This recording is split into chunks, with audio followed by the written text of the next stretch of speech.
but we're not here to talk about me. We're here to talk about the past, present, and future of Power Rangers.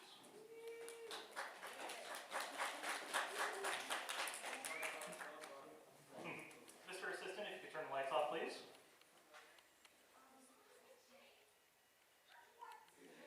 You all can see that, right? I'll make it work. So, as many of you may or not know, Power Rangers actually began in Japan as a show called Super Sentai in 1975, and the first series was called Go Ranger. And here is the theme song. Sit tight, you're going to be seeing a lot of clips today.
So then, it was in the mid-1980s when a man named Haim Saban was sitting in a Japanese hotel room watching television and noticed the show, thank you, and said to himself, I could bring this to the Western world and make it fun. So he signed a contract with Toei, the company that owns Super Sentai in Japan, to create an adaptation of, well, Super Sentai.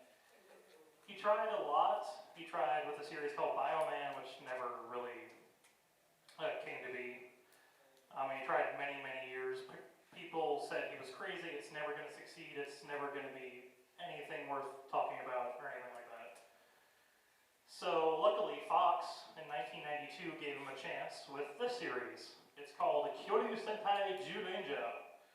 And here's the theme song for that.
really, really terrible. Like, it has Kimberly as like a reporter and Billy as a gymnast and all this crazy stuff, but Fox liked it and they gave him a shot. So on August 28th, 1993, Mighty Morphin Power Rangers debuted on Fox Kids. And what was the first thing we ever saw when Power Rangers premiered? Anyone?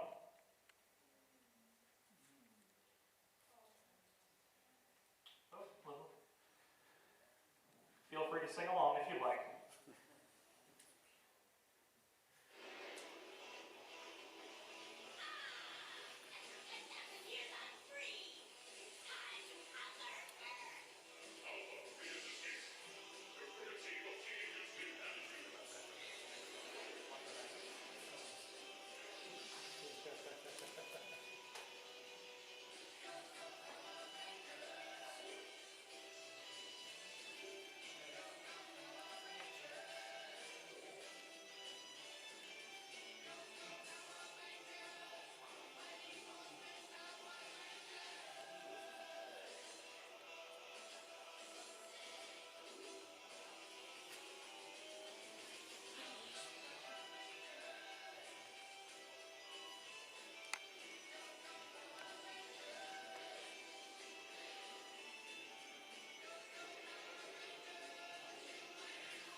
One of the best theme songs to ever be played on television, if I may say so myself.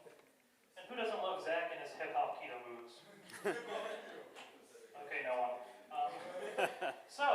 The reason why this is up here is because Haim Saban mentioned that the person in charge of programming at Fox put Power Rangers on in the morning at 7:30 and compared it to Batman the Animated Series, which is a really big monster hit. She's at 7:30 in the morning, which really has less people watching TV than at 4:30 in the afternoon. By the second week Power Rangers came out, it beat Batman in ratings. So they switched the two shows over and put Power Rangers on at 4:30. And it was a really good lead-in for like the news, talk shows, and all that other stuff. So it exactly wasn't the success it became until someone in particular came on and changed it forever. You might as well say he was green with envy.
children's show in America and in the world. It became the #1 kids video series. It became #1 in merchandising. They got the cover of TV Guide. They got a bunch of newspaper.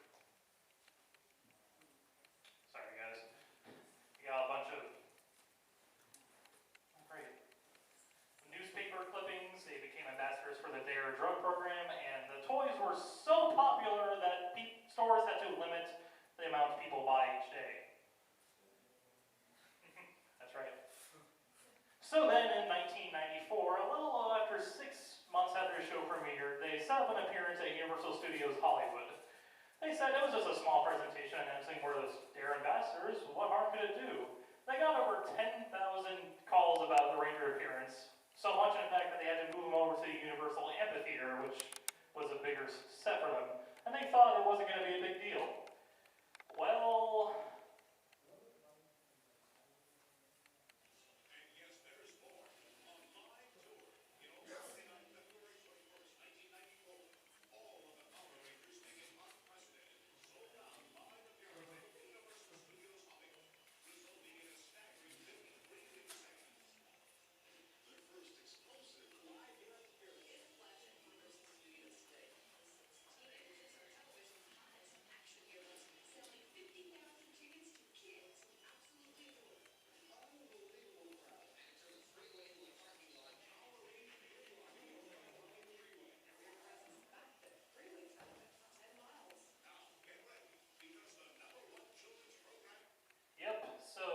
something Ninja Turtles couldn't even do.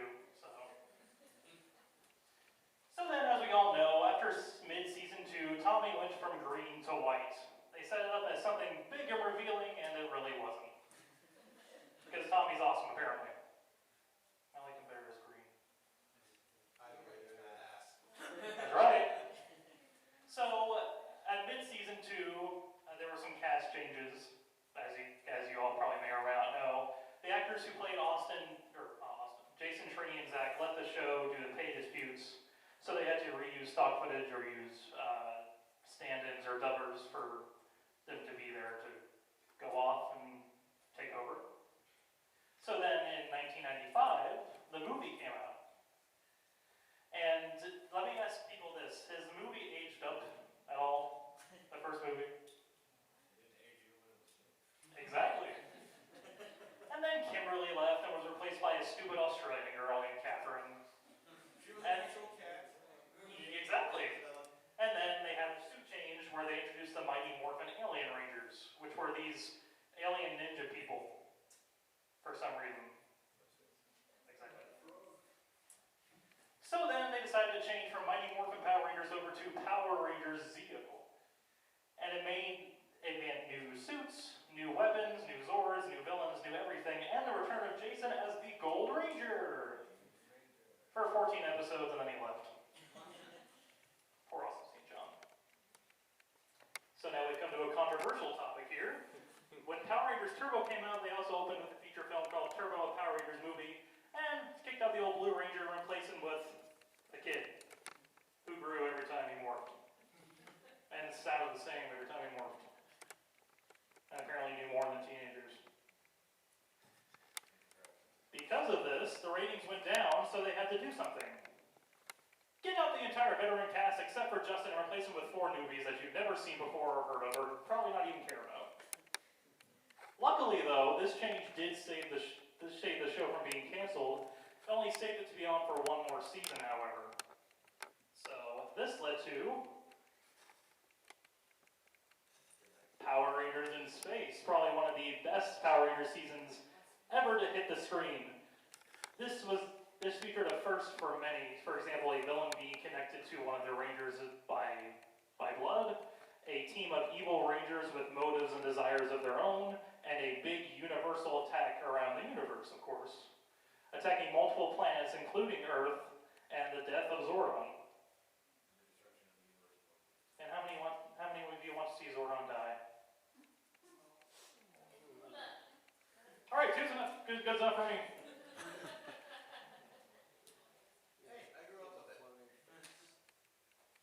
Sorry if this sounds a bit weird, guys.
were so good that the series continued with Power Rangers Lost Galaxy, the first not to be connected with any other season prior to In Space, or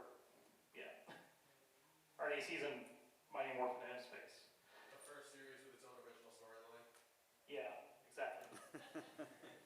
So, unfortunately though, things happen behind the scenes, like the Pink Ranger over here, Valerie Vernon, who played Kendricks, diagnosed with leukemia, so she had to leave the show to undergo treatment. And what better way to write off a actress with cancer than by killing her off? No, I'm serious, they actually killed her off. As such, they got the villain from the previous season, Astronema, who was now turned to Chrome, to be her replacement. And then Kendricks came back to life and said, "Thanks for replacing me, I can be back my sword." The following year, Power Rangers Lightspeed Rescue came out, and it was themed around rescue rangers, and as they were all rescue civilians.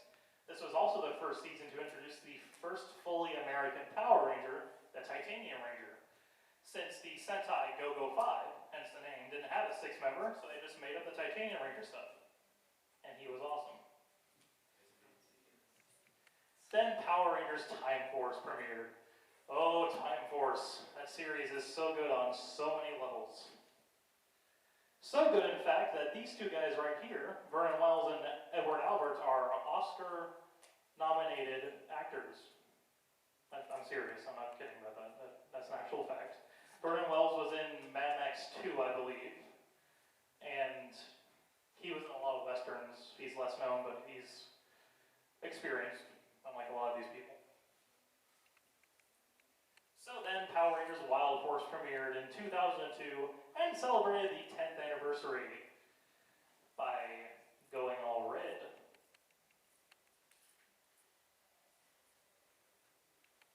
So get ready for your 8-year-old mind to go kablooey.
And they skip the part where they all make an X with their arms and bright smoke comes up and explodes.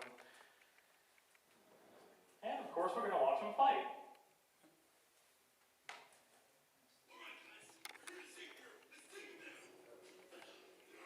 And they're fighting Beetleborgs apparently.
Disney had pretty much taken over Power Rangers and Fox Family as a whole, and they were actually going to cancel the series only to air reruns.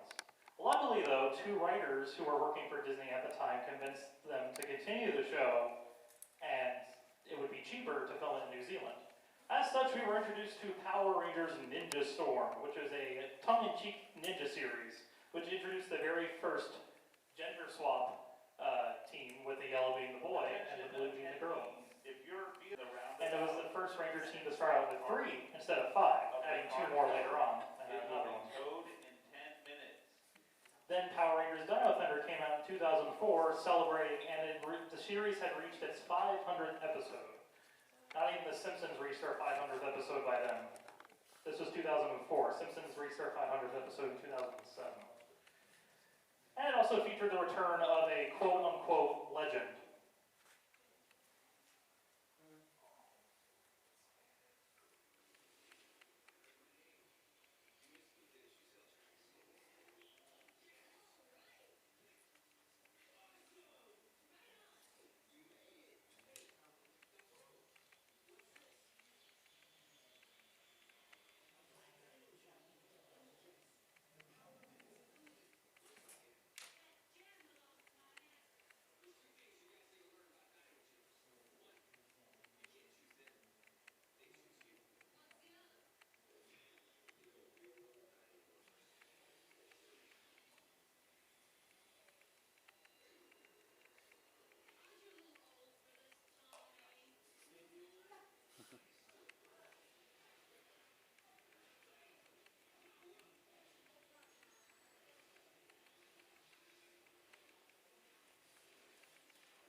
Power Ranger being as easy as riding a bike. that never really made sense to me. Well, you do something like that for so long, I'm pretty sure you can't forget it. That's right. And you can just pose and blow up everyone around you. Exactly. So then, 2005, Power Rangers SPD premiered, taking place in 2025, dealing with the rest. Basically, it's a cop show, a really good cop show. It actually looked like it was filmed in 2025 and not a la Back to the Future style. Just pretended it was in 2025. And they also had their mentor, who was a big blue dog, who had a ranger uniform, and when he morphed, his nose apparently was smooshed in the helmet. It's a really good series. I recommend you checking it out. Then Power Rangers Mystic Force premiered in 2006 after that, and was a Mystic-themed series inspired by Harry Potter, sort of. Except instead of utilizing Harry Potter too much like in Japan, this one did it better by adding a Lord of the Rings motif, and has probably one of the best civilian uniforms ever. I want one of those, like really. And then this season, Power Rangers Operation Overdrive premiered in 2007 and was the 15th anniversary of the series. This was also the first time that a Power Rangers convention was launched called Morphicon, which I will give more information on at the end, if you'd like me to. But this was another, since this was another anniversary season, it meant another anniversary team-up.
So why no Mighty Morphin theme for Adam? Everyone else gets their theme song.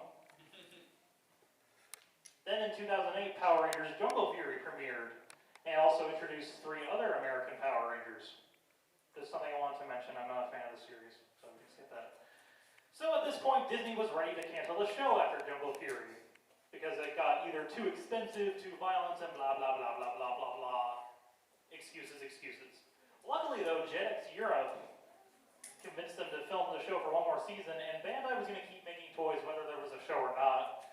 So the result became Power Rangers RPM, which took place in a post-apocalyptic world, and has the distinct pleasure of having the youngest mentor ever, who is 17 years old.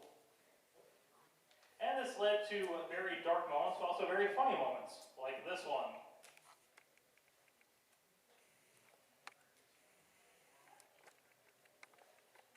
The floor to any and all questions regarding the Ranger Bio series suits, vehicles, and hardware.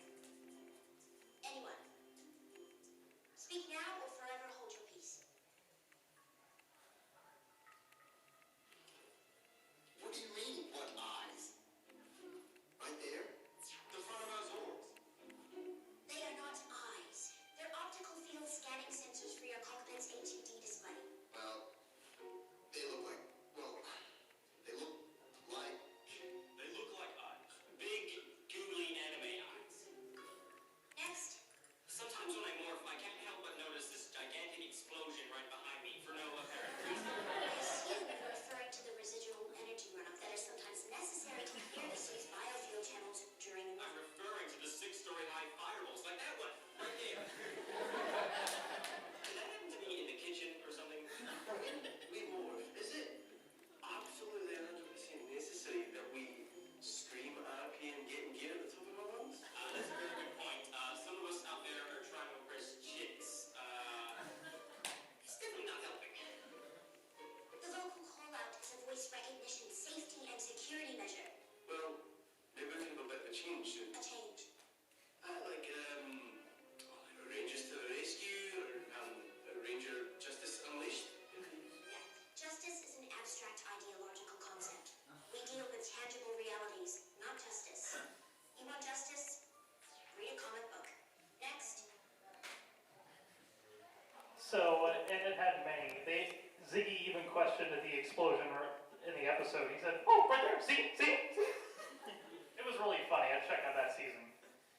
So, at this point, Disney had officially canceled the series, and it looked like Power Rangers was never going to come back ever again, as you can see at the bottom of the encyclopedia.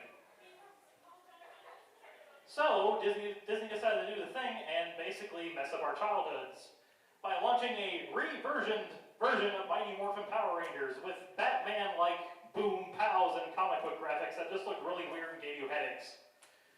Like a Rita-sized headache.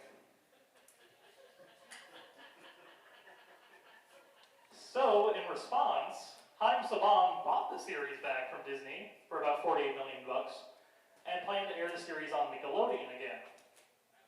This led to Power Rangers Samurai and Power Rangers Super Samurai, because it had to be 2 years now, and featured the return of Bulk and Skull's son Spike, apparently. Still don't know who Skull's wife is. I don't know, some people say it was Kimberly. And then also featured the very first female Red Ranger. Yay, equality! And they threw her under the bus, unfortunately. So now the 20th anniversary was on hand, and to do that, the 2 seasons that Saban decided to name for the series were called Power Rangers Megaforce and Power Rangers Super Megaforce. Yay, adjectives. This was a fan trailer someone created, and tell me if, for those of you who've seen Megaforce and Super Megaforce, tell me if this trailer is better than any of those seasons.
So those who have seen Megaforce and Super Megaforce, if you can tell me, was that trailer better than any of those seasons? I've had the unfortunate luck of seeing both at a time. That is a million times better than both of them combined. Exactly. And if you did that, then you see the ending episode.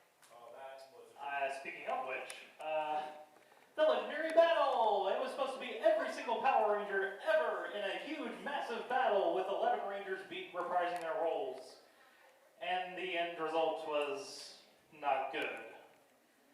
So bad, in fact, also the fact we're kind of strapped for time, that I had planned to show it, but I'm not going to.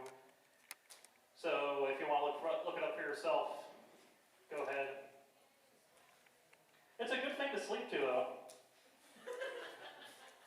So then Power Rangers Dino Charge came out and got a new producer back. Judd Lynn, or Chip Lynn as he's called, was the head writer from Turbo through Time Force, came back to finish RPM after the original executive producer was fired, and is now the producer of this show. And here's the theme song. After 4 years of terrible Go-Go Power Rangers renditions,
very Jurassic Park-esque, don't you think? So what happens now? Well, there is a movie coming out in 2017 which just got its cast confirmed. These are all unknown actors. I can't remember their names exactly. I know one is Becky G and CJ Tyler and Naomi. I can't remember, but unfortunately, I don't have a trailer for this, but I do have a trailer for the next season called Dino Supercharge.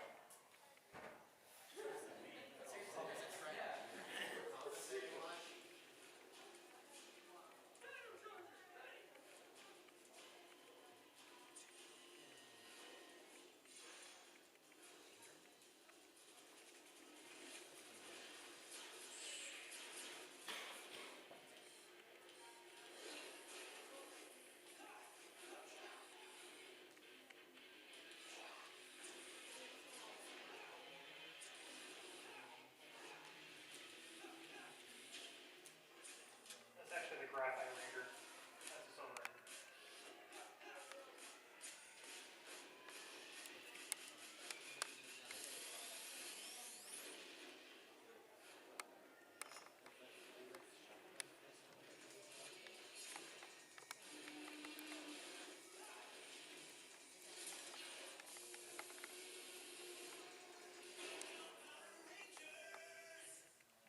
That's going to be 10 Rangers, probably 11. Alright guys, so that's my presentation. Thank you. So now we do have 5 minutes. If anyone wants to ask a few questions, you can. About my interest in Power Rangers, anything going on in the Power Ranger world, anything up here that's making you jealous. So, ask away. We only have 5 minutes, so go ahead. It's a reboot, so it could go anywhere. It could be good, it could be bad, it could be terrible, it could be a lot of things. We don't know yet. We don't even know the script's ready, so. I place the odds at 50-50. Okay. Yeah, that's what he said, 50-50. So, go ahead.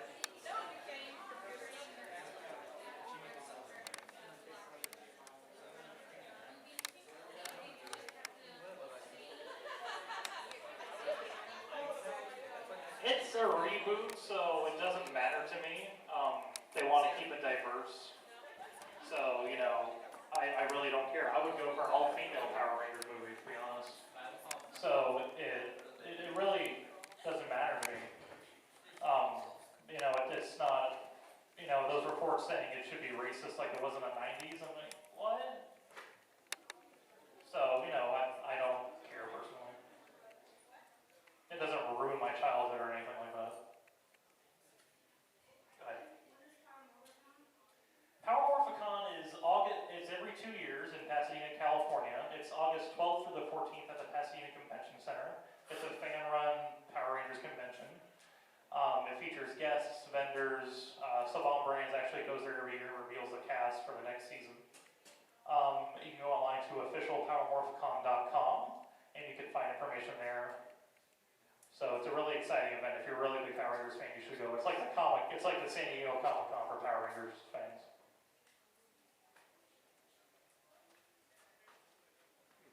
Go ahead. In the big Ranger thing where they're all Red Rangers, how did Jason's Morphicon work? I thought it died. Here's my theory on that.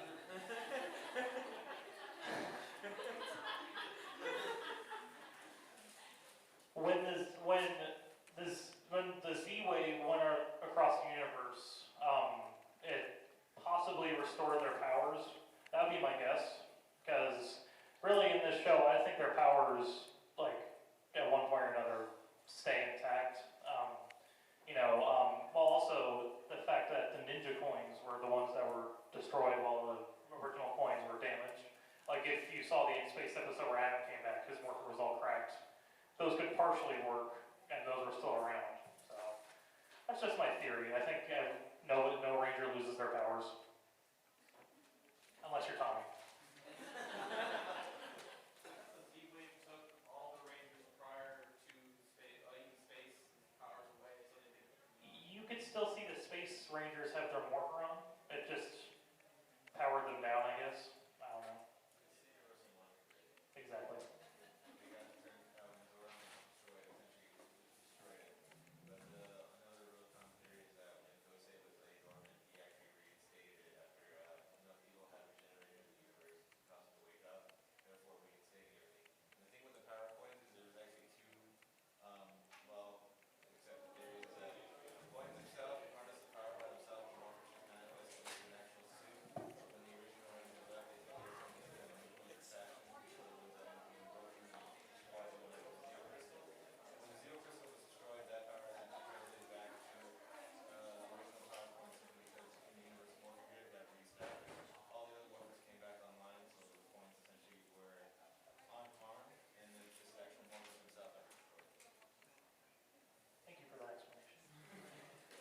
Alright guys, that's it. That's going to be it for me. Thank you all so much for coming. I'm sorry I stumbled a little bit. This is my first panel, but thank you for coming. I hope you enjoyed it.